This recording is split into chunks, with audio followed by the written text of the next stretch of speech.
Olá, sou Ana Paula Ramos, professora de espanhol do Colégio Farias Brito. E vamos fazer um breve comentário da prova da UES 2024.2, segunda fase. Como todos já sabem, são 20 questões e essas questões envolvem tanto interpretação de texto como a parte de gramática. Vale salientar que a parte de gramática, a UES conseguiu abordar vários tópicos gramaticais, fazendo uma sequência de questões de gramáticas bem diferenciadas. E o texto, um texto simples, na verdade, ela focou justamente na história de Sandra Manotte Carvalho. E como as questões de interpretação de texto da UES, bastaria fazer aquela leitura mais tranquila do texto, porque as informações a gente consegue tirar, assim, fazendo uma leitura do texto, tá? Eu vou fazer aqui uma abordagem rápida dessas questões, a gente fazendo, assim, um breve comentário, porque o texto, ele é exatamente, no texto inteiro, tem a sequência das questões. Então, na primeira questão, ela fala, né, de onde foram os pais, de onde os pais vieram, quanto tempo ficaram na América. Então, todas essas informações têm, sim, informações bem claras do texto, né? Então, na primeira questão, ele já pergunta aí qual é a nacionalidade que fala de Sandra Manotte. É interessante porque logo na primeira linha do texto, né, ela diz aqui: eu sou uruguaia. Então, dá essa informação, uma informação assim bem clara lá no texto, na primeira linha do texto.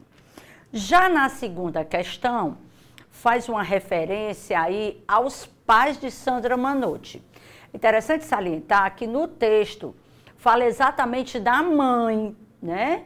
Mas como a questão pede para a gente fazer uma inferência do texto, então nós colocamos aí como item correto o item D. Agora, salientando que no texto fala somente da mãe, né? E não dos pais. Como o texto faz a inferência, nós ficamos com essa certeza por causa desse comando da questão. Já na terceira questão, fala dos pelos de sua abuela. E no texto usa a palavra rubia, pelos, cabelos, né? Pelos rúbios. Rúbios seria o quê? Loiros. E aí a analogia que nós podemos fazer das opções é entre amarillo e dourado. Colocaria aí essa questão como uma questão de vocabulário. Na quarta questão também, ele pergunta qual é o motivo que os pais foram. Os pais, eles foram para a América, e lá no texto diz bem claro que é sobre as oportunidades de trabalho, puestos de trabalho. Na quinta questão, eles falam que alguns familiares residem no Brasil, outros na Espanha, outros na Itália. Então, eu tenho como resposta correta aí o item C, alguns residem em Brasil. Isso tudo está muito claro na interpretação de texto. A sexta questão pergunta qual a forma que eles se comunicavam.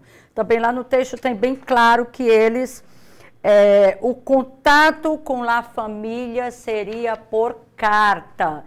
Tem essa informação bem tranquila lá no texto. E também os pais, atualmente, como é que os pais vão visitar esses familiares?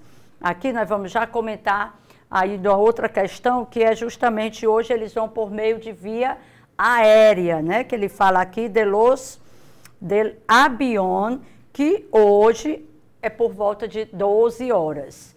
E eu seguindo aqui com a questão 8, né?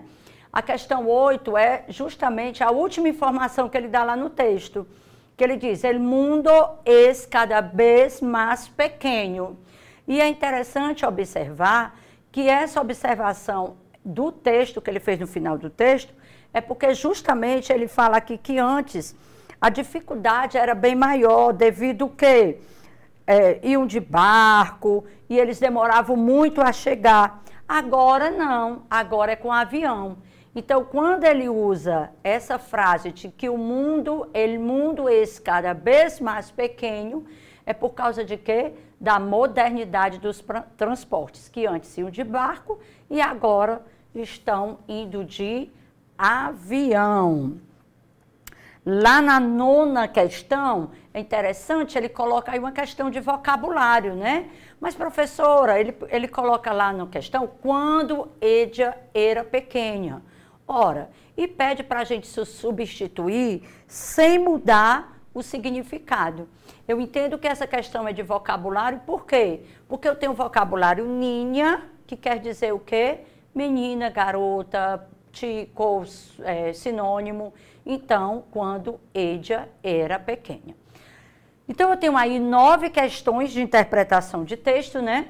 A partir da 10ª questão, onde ele fez aí uma infinidade, eu achei assim maravilhoso, porque foi uma prova que colocou assim vários pontos da gramática, né? Uma gramática mais simples, uma gramática mais acessível, justamente para mostrar que nós temos sim que conhecer a gramática do espanhol e com pontos mais básicos, né? Vamos começar aí com a questão 10, onde ele fala de quê? Do verbo conocer. Desculpa, perdão. É o uso do lo, perdão, porque eu vi aí o verbo conosco e nós temos uma questão que fala sobre isso, tá? Já eu vou lembrar dessa questão. Pero no los conosco. Isso aí é o uso do lo. E o que é que o uso do lo diz, né? Lo, los, lá e las. Quando acompanha um verbo, que no caso aí é o verbo conocer, esse los é o quê? Pronome pessoal ou complemento objeto direto, né? Eu sempre digo isso em sala de aula, que eles com certeza colocam aí o objeto direto e indireto para confundir um pouquinho a sua cabeça. Mas lembrando que quando acompanha verbo, é pronome pessoal, objeto direto. Na 11ª questão, é o uso do muy mucho, né? Você sabe que o mucho sofre apócope, é uma regra gramatical bastante conhecida e comentada em sala de aula, que o mucho sofre apócope em muy. Então, quando eu tenho a palavra muy, eu tenho o uso de quê? De apócope. Lá na questão 12, ele usou a palavra muy e acompanhou o adjetivo alto, que é uma das regras gramaticais, é uma das regras de apócope, né? Sofre apócope, isto é, o mútil para muy, quando acompanha um adjetivo ou um advérbio. No caso, lá na questão, lá no texto, ele usou alto, a resposta seria um adjetivo, né? Na questão 13, ele usou também formação do feminino e usou a regra mais básica. Quando a palavra termina com a letra O, para fazer o feminino, eu simplesmente troco o O por A. Na questão 14,